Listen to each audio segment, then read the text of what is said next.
There was once a baker who had a shop in a small town in America. This baker was not a very kind man. He never gave his customers any more bread than necessary for their money, and he never smiled. But he was a very good baker. His bread was the softest bread that you could imagine. Sometimes customers paid for their bread and started eating it there in the shop. And his cakes, his cakes were really delicious. People came to his shop from all over town.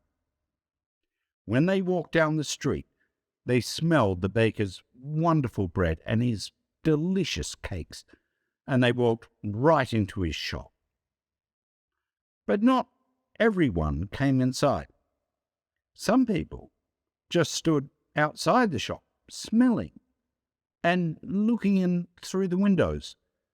The baker didn't like this. Their stomachs are full of the smell of my bread. I'm giving them a free lunch, and I get nothing for my hard work, he said to himself.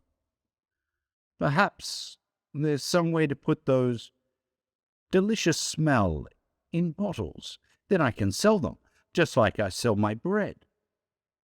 One winter morning, very early, the baker was in his shop making bread. He wasn't singing happily while he worked.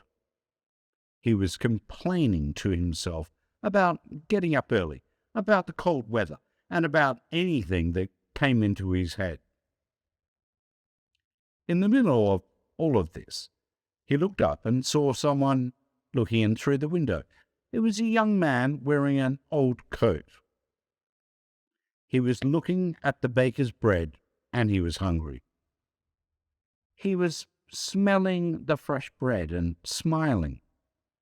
When the baker saw him, he felt very angry. That thief outside my shop has a stomach full of the smell of my bread. It's a free breakfast. I get nothing for my hard work, while he steals my smells. The man didn't move. He just stood there, closed his eyes, and smelt the fresh bread happily. The baker was really angry now. He walked across the shop, opened the door, and shouted at the man, "Pay me." "Pay you for what?" asked the young man in great surprise. "For the smells that you've stolen," replied the baker. "But I've stolen nothing. I'm only smelling the air. Air is free," said the hungry young man. "It's not free when it's full of the smells from my shop," replied the baker. "Pay me now, or I'll call the police." When the young man didn't pay, the baker took him by the coat and pulled him through the snow to the judge's house. He knocked on the door. After a long time, the judge opened the door in his night clothes. He looked at the baker and the hungry young man standing outside in the street. It was 6 o'clock in the morning. What could be so important so early in the day? "This man is a thief. He stole the smells from my shop," said the baker. The judge was surprised, but all he said was, "Come in and tell me your story, but first give me time to dress myself." He went back into the house.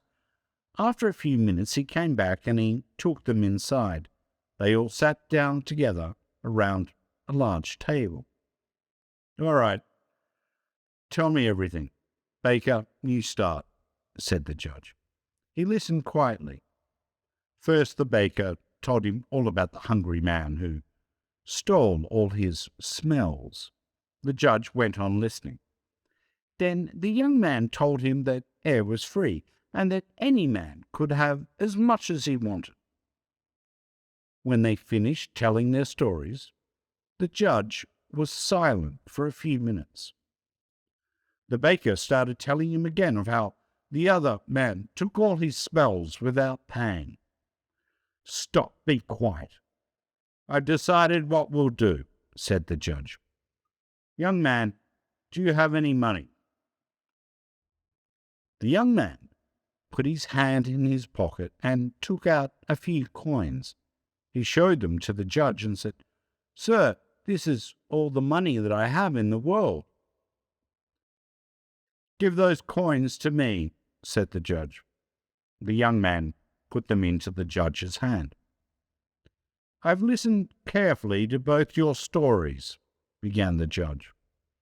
"It's true that the smells were coming out of the baker's shop, and these smells belonged to the baker. And it's also true that this young man took those smells without paying for them. And so I say that the young man has to pay the baker for the smells that he took." The baker smiled, perhaps for the very first time in his life. He held out his hand at once for the money, but the judge didn't give him the coins. "Baker, listen and listen carefully," he said. He shook the coins in his hands and they clinked together. "That can pay for the smells," he said to the baker. "Give me my coin, sir," said the baker, not smiling anymore. "No," said the judge. "I've decided that the sound of money is the best way to pay for the smell of bread." And with that, he gave the coins back to the poor young man and told him to go home. Thank you for watching.